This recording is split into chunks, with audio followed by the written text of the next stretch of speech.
super agency to manage state assets. Vietnam agricultural sector to attract more foreign direct investment.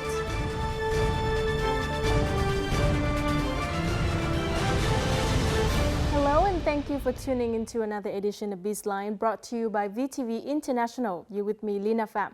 And as usual, we'll start our show with several highlights in the economic and business scene for the past week.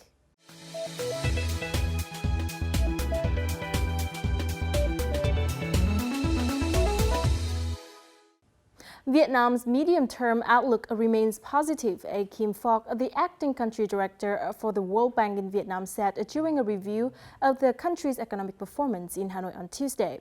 After accelerating last year, Vietnam's economic activity moderated this year. Its gross domestic product, or GDP, expanded by 5.5% during the first half of 2016, compared to 6.3% growth in the same period last year. The World Bank report attributes the slower growth to the impact of a severe drought on agricultural production and slower industrial growth. World Bank economists expect Vietnam's GDP growth to be 6% this year, lower than the government's target of 6.7%. According to the report, price pressures remain contained despite a slight pickup in inflation over recent months. The Ministry of Planning and Investment has just announced a draft decree on a super agency to manage state assets of over $100 billion. The new agency will manage 30 enterprises and state assets at state-owned enterprises. The majority of assets are from corporations under the Ministry of Industry and Trade. The new body will also manage State Capital Investment Corporation, a business entity with a similar function. The new committee under direct government control is intended to more effectively manage the use of state assets. Vietnam posted a trade surplus of around $1.5 billion in the first half of 2016, according to Vietnam's General Statistics Office. Vietnam earned over $82 billion from exports, up nearly 6% year-on-year. The U.S. remained the largest market for Vietnamese exports, followed by the EU, China, and the Republic of Korea. Vietnam spent $80.7 billion on imports, down 0.5%. Major imported products are from China, South Korea, ASEAN, Japan, the EU, and the US. The United States and Vietnam signed an agreement related to anti-dumping duty over shrimp imported from Vietnam on Tuesday morning. The two sides reached bilateral solutions to settle the two long-lasting World Trade Organization disputes over Vietnamese shrimp exports to the US, in which Vietnam sued the U.S. for violating WTO regulations. Earlier on May the 20th, at Vietnam's request, the U.S. Department of Commerce began administrative procedures to carry out the WTO dispute findings. As a result, a Vietnamese exporter of frozen warm water shrimp, the Minh Phu Group, will no longer be subject to the anti-dumping duty order. In addition, duty deposits will be refunded to the Minh Phu Group. The anti-dumping duty order will remain in place for all other exporters of warm water shrimp from Vietnam. Some banks have reported good business performance results in the first half of the year thanks to high credit growth. Vietinbank reported a profit of over $190 million in the first 6 months, up 10.3% against the same period last year. Vietcombank also announced that it earned nearly $190 million in pre-tax profits, up 38% over the same period last year. BIDV also announced pre-tax profits of over $160 million, up 20% year-on-year. In a recent survey conducted by the State Bank of Vietnam, 86.5% of commercial banks were optimistic about prospects for the second half of this year. The exhibition on products and technology of telecommunication, IT and communication in Vietnam, or Vietnam ICT Com 2016, took place from Wednesday to Friday in Hanoi. The event hosts 300 booths and attracts nearly 150 businesses from 15 countries and territories. Vietnam ICT Com 2016 is a chance for businesses to introduce their latest technology products and services, including e-government, online banking systems, 4G service, wireless technology, and mass media in the digital age. Within the exhibition, a number of seminars were held to discuss hot topics such as e-commerce, IT applications in public administration, and social services, and the trend of the Internet of Things. We have just reviewed some of the several business and economic highlights over the past week. Up next, let's learn more about FDI into Vietnamese agriculture sector in our crosstalk.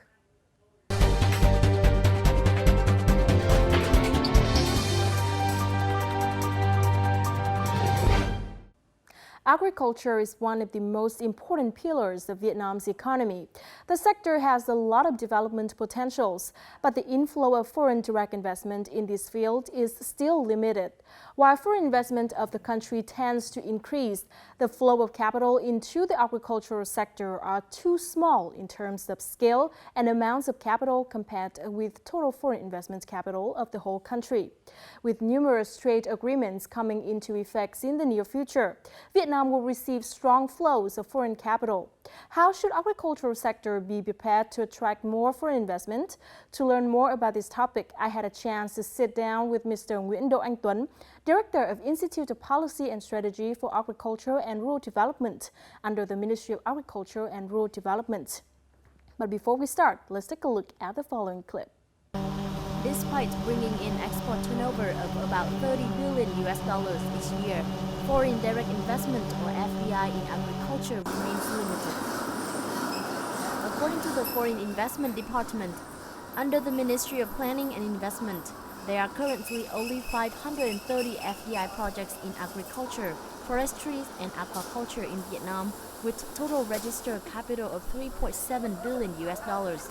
These accounted for 2.9% of total number of FDI projects and just 1.4% of total FDI value.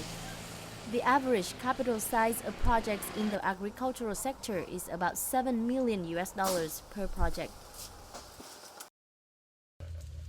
In addition to limited capital, the allocations of FDI in agriculture is also uneven. FDI projects mainly focus on several areas, such as forestation, wood processing, livestock and feed processing. Investment into agro and seafood processing is very little.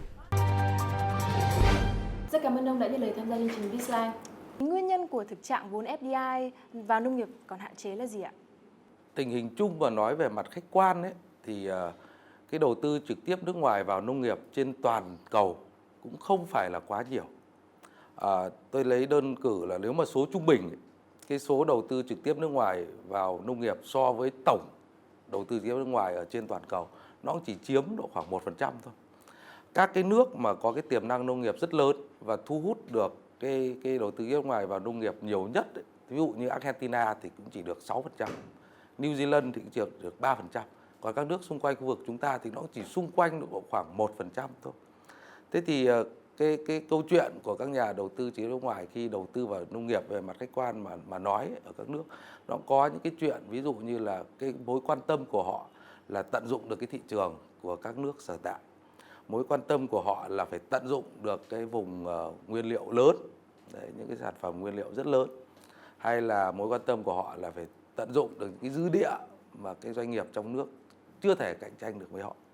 Thế thì nếu mà xét như thế thì chúng ta nhận thấy là vậy thì cái FDI nông nghiệp Việt Nam thì chúng ta không có cái diện tích đất đai đủ lớn. Chúng ta tiềm năng rất tốt về nông nghiệp mà diện tích đai không đủ lớn, chúng ta cũng có những cái mảng hạn chế về mặt chính sách để mà thu hút được các doanh nghiệp đầu tư trực tiếp nước ngoài vào nông nghiệp Việt Nam. Ví dụ đơn cử như là đối với các doanh nghiệp đầu tư nước ngoài, cái người ta cần nhất là có thể là có vùng nguyên liệu đủ lớn, thì cái đấy là chúng ta vẫn quy mô nhỏ, là cũng còn cái khó khăn, đặc biệt khi cái thị trường quyền sử dụng đất là chưa kích hoạt được mạnh mẽ. Đấy. Rồi cái thứ hai ấy là những cái chính sách hỗ trợ đi kèm. Đấy, thế thì thực ra đối với doanh nghiệp FDI ấy, họ cũng không quan tâm nhiều lắm những cái thí dụ như là miễn giảm thuế, thí dụ khi mà tham gia đầu tư vào nông nghiệp, mà có khi là những cái cung cấp những cái dịch vụ công hỗ trợ trực tiếp một phần nào đấy với họ, chia sẻ cùng họ, thì là họ sẽ quan tâm nhiều hơn. Rồi một cái chuyện nữa là các doanh nghiệp FDI họ rất quan tâm là đến cái chuyện tiêu chuẩn quy định. Đấy, rồi ra những cái văn bản pháp lý để đảm bảo những cái tiêu chuẩn quy định đấy. Tại vì họ thường là những doanh nghiệp mà họ sẵn sàng đưa công nghệ cao nhưng mà lại phải gặp phải hàng giả, hàng nhái, chúng ta chưa bảo vệ được cái bản quyền, chưa bảo vệ được những cái tiêu chuẩn chất lượng nhất định, thì cũng là cái mà các doanh nghiệp FDI khi họ vào tham gia họ cũng vẫn còn ái ngại. Đồng thời cái công tác về thu hút đầu tư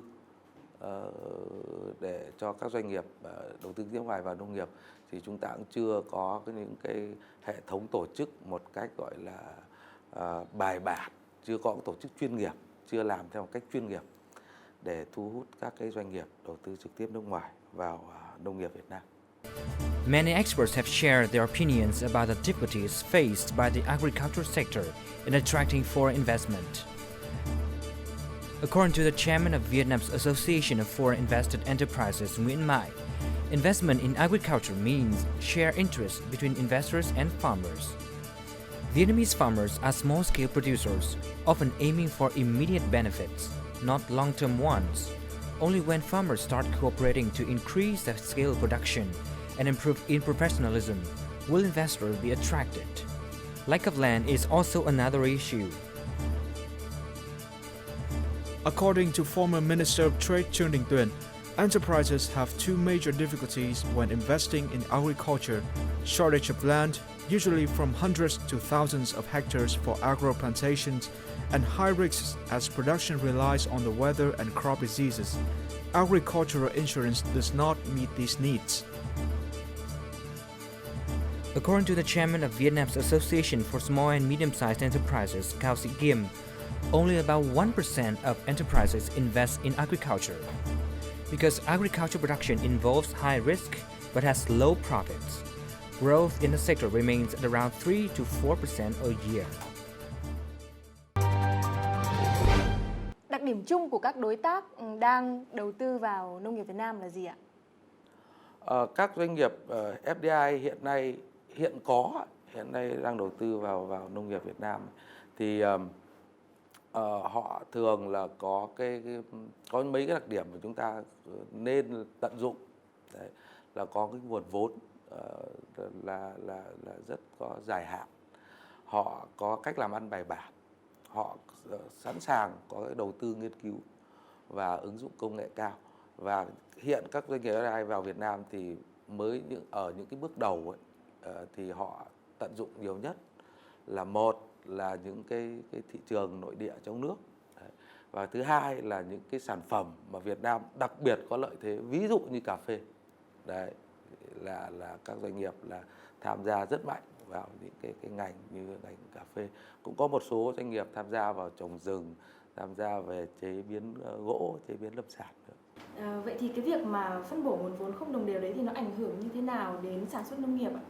Cái này thì nó sẽ làm lãng phí một cái dư địa rất lớn của nông nghiệp Việt Nam với tư cách là ngành có lợi thế. Chúng ta có một loạt những cái sản phẩm có lợi thế mà chúng ta ở công ty FDI thì họ thế mạnh về công nghệ, họ có thế mạnh về vốn, họ có thế mạnh tiếp cận thị trường. Nếu mà chúng ta tìm cách thu hút được các doanh nghiệp đầu tư tiếp nước ngoài vào những cái sản phẩm ví dụ như là gạo đặc sản, chế biến tinh, chế biến sâu trong lúa gạo, chè, cà phê, kể cả thủy sản nữa, thì chúng ta có thể đưa được cái danh tiếng của nông sản Việt Nam lên một tầm mới, tạo thêm cái giá trị gia tăng mới và đặc biệt là tạo thêm rất nhiều việc làm. Phải lưu ý một chuyện là khi mà các doanh nghiệp đầu tư trực tiếp nước ngoài vào nông nghiệp, cái lượng vốn có thể là không nhiều nhưng mà việc làm tạo ra rất nhiều so với doanh nghiệp đầu tư trực tiếp nước ngoài vào các lĩnh vực như là công nghiệp và dịch vụ. Among the limited number of FDI providers in the country's agricultural sector, Japan has become the largest investor with some highlighted ongoing projects in terms of scale and quality. Last year, the Kato Group began to collaborate with Bình Định Province to invest $771,000 in tuna fishing through 2020. In Lâm Đồng province, the Nico Foods company is working on an $820,000 high-quality tomato farming project. In recent years, many Japanese businesses have told us about their desire to invest in agriculture in Vietnam. In Lâm Đồng, 10 Japanese companies have invested in agriculture, primarily in growing clean vegetables and flowers. As far as I know, Vietnam aims for high-quality agricultural production, and we have machinery to help Vietnam. Cooperating with Japanese firms will also open up opportunities for Vietnamese agro-producers to enhance farming techniques, as well as to learn from the Japanese market experience. Mình đương nhờ các chuyên gia Nhật thì thứ nhất là chuyển giao công nghệ cho cái cải tạo đất, cải tạo nước và cái kỹ thuật để trồng cây. Và cái quan trọng nữa là mình muốn nhờ chuyên gia Nhật để hướng dẫn cho mình trong vấn đề là bảo quản sau thu hoạch. Japanese agricultural businesses are eyeing Vietnam as the Trans-Pacific Partnership is set to open up their country's market and bring import tariffs down to zero from those from member countries. Once it takes effect in 2018, the TPP is expected to give a push to Vietnam-Japan agricultural investment. Nông nghiệp Việt Nam vẫn còn những hạn chế, ví dụ như là sản xuất manh mún nhỏ lẻ. Vậy thì điều gì đã khiến cho các đối tác Nhật Bản lại quan tâm đầu tư vào nông nghiệp Việt Nam như vậy ạ? Trong cái thời gian gần đây thì có rất nhiều doanh nghiệp Nhật Bản quan tâm đến nông nghiệp Việt Nam và cũng đã có đầu tư thực sự, đặc biệt là trong ngành rau hoa và trái cây nữa. Thế thì thứ nhất là các doanh nghiệp Nhật Bản, theo tôi nghĩ thì họ nhìn thấy cũng một lợi thế rất lớn của nông nghiệp Việt Nam về cái điều kiện về thổ nhưỡng, điều kiện khí hậu, điều kiện thời tiết, mùa vụ quanh năm, rồi đưa ra cây trồng mà có chất lượng cao, rồi có cái năng suất tốt. Đấy là cái câu chuyện thứ nhất. Câu chuyện thứ hai ấy thì là trong thời gian vừa qua thì cũng có một loạt những cái việc mà chuẩn bị các hiệp định thương mại tự do, đặc biệt là cái hiệp định đối tác xuyên Thái Bình Dương, trong đó có Nhật Bản, Việt Nam, thì đã có cam kết mà giảm một loạt những cái dòng thuế giữa các nước. Đấy.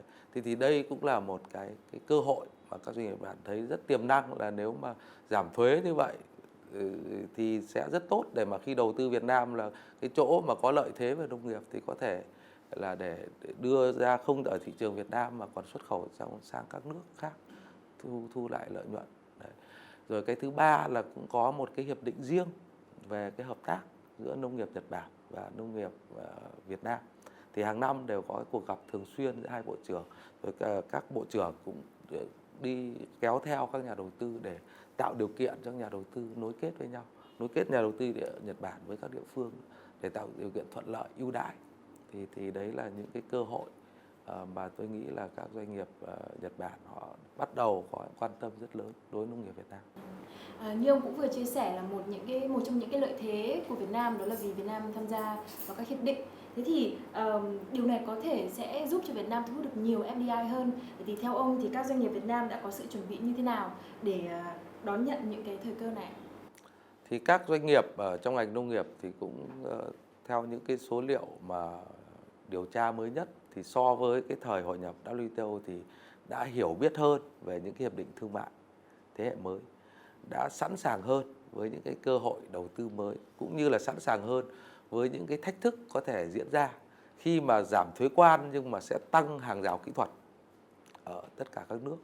Thì các doanh nghiệp đã đi tìm hiểu, có doanh nghiệp bắt đầu đi tìm hiểu xem là vậy thì khi vào TPP, vậy thì khi vào EU thì mình phải đi theo cái tiêu chuẩn gì, để xem rà soát lại công nghệ, để xem lại làm sao mà mình đảm bảo được cái tiêu chuẩn họ thì mình đưa sang thị trường họ.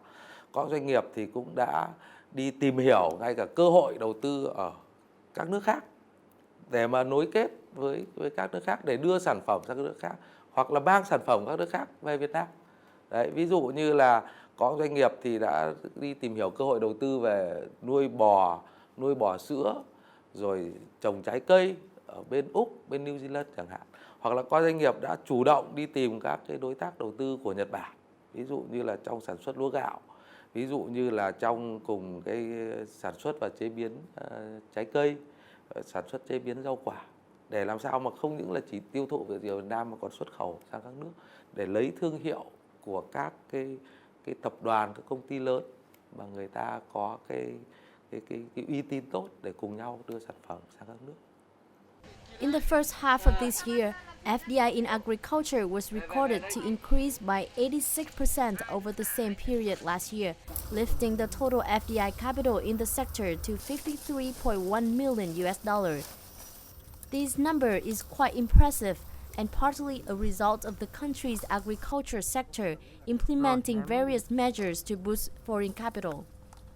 Và nó góp phần tích cực vào trong cái việc là chuyển giao công nghệ cao, trong đó có gắn liền giữa công nghệ cao với cái chuỗi giá trị sản xuất của hàng hóa sản phẩm, đặc biệt là nó gắn với cái chuỗi giá trị của toàn cầu.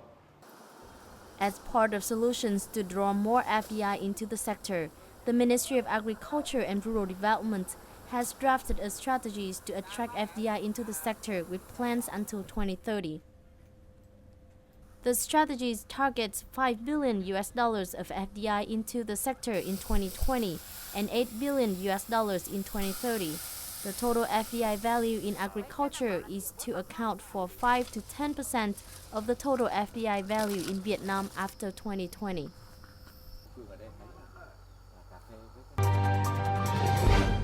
Trước cái việc là tổng kết 6 tháng thì ngành nông nghiệp đã thu hút tăng trưởng 85% FDI trong nông nghiệp, thì chúng ta tận dụng cái lợi thế này như thế nào?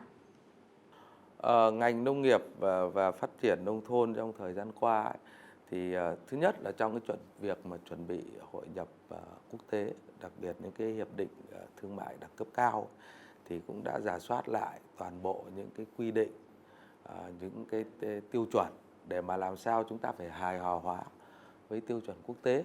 Đấy, để làm sao mà cả doanh nghiệp trong nước, doanh nghiệp nước ngoài là chúng ta có thể tận dụng được cái cơ hội thị trường mới.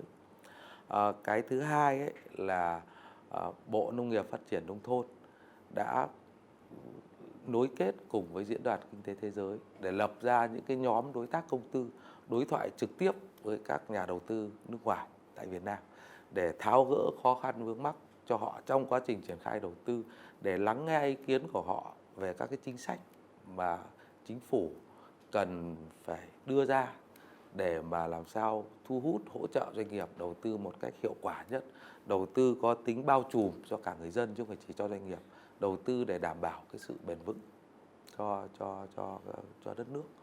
Thì cái nhóm đối tác công tư giữa Bộ Nông nghiệp và các nhà đầu tư nước ngoài thì thường xuyên có gặp gỡ trao đổi, và trực tiếp Bộ trưởng đứng ra họp với các nhà đầu tư nước ngoài và trực tiếp chỉ đạo các cái công việc mà liên quan đến các dự án đầu tư của họ. Và đặc biệt là trong thời gian vừa rồi thì ngành nông nghiệp đang soạn thảo và chuẩn bị một cái nghị định trình chính phủ về cái chính sách khuyến khích thu hút doanh nghiệp đầu tư trực tiếp nước ngoài vào trong ngành nông nghiệp Việt Nam. Vậy thì ông có thể cho biết là những mục tiêu cụ thể của đề án này và kỳ vọng là những cái thay đổi gì sẽ đến sau cho ngành nông nghiệp sau cái đề án này ạ? Cái đề án này thì muốn thu hút nhiều hơn cái đầu tư trực tiếp nước ngoài vào ngành nông nghiệp để tận dụng những cái dư địa tốt nhất mà với cái lợi thế hiện nay của nông nghiệp Việt Nam hiện có. Khi mà cùng phối hợp với nhà đầu tư nước ngoài thì chúng ta có thể thổi bật lên. Đấy, tận dụng công nghệ, tận dụng cái khả năng tiếp cận thị trường của các nhà đầu tư trực tiếp nước ngoài. Thế thì với những cái mục tiêu như trên thì trong ngành nông nghiệp ấy, mảng mà rất muốn các nhà đầu tư nước ngoài tham gia cùng. Ví dụ như là những cái chỗ mà cần áp dụng công nghệ cao về giống, về các vật tư đầu vào, đúng không? Về các đầu tư vào các cái ngành công nghiệp dịch vụ hỗ trợ nông nghiệp, ngành công nghiệp logistics, đấy, chế biến, đóng gói, bao bì, bảo quản, chuỗi lại. Đấy. Hoặc là những cái ngành mà chế biến tinh, chế biến sâu nữa. Đấy là những cái mảng mà ngành nông nghiệp rất muốn thu hút các nhà đầu tư trực tiếp nước ngoài vào với những ưu đãi cụ thể về tiếp cận đất đai, về cùng chia sẻ cái vốn đầu tư theo hình thức đối tác công tư. Vậy chúng ta cũng có cái nghị định 15 của chính phủ ban hành. Đấy là nhà nước sẵn sàng chia sẻ cái vốn để đầu tư theo hình thức đối tác công tư đối với các doanh nghiệp trong ngành nông nghiệp. Đấy. Rồi có những cái ưu đãi nhất định về thuế, đặc biệt là thuế nhập khẩu đối với một số những cái đầu vào khi các doanh nghiệp đầu tư trực tiếp nước ngoài trong ngành nông nghiệp Việt Nam. Một lần nữa rất cảm ơn ông đã nhận lời tham gia chương trình Bizline của VTV4. Agricultural development is a leading and important goal of Vietnam. Attracting FDI into the sector needs appropriate attention and policies.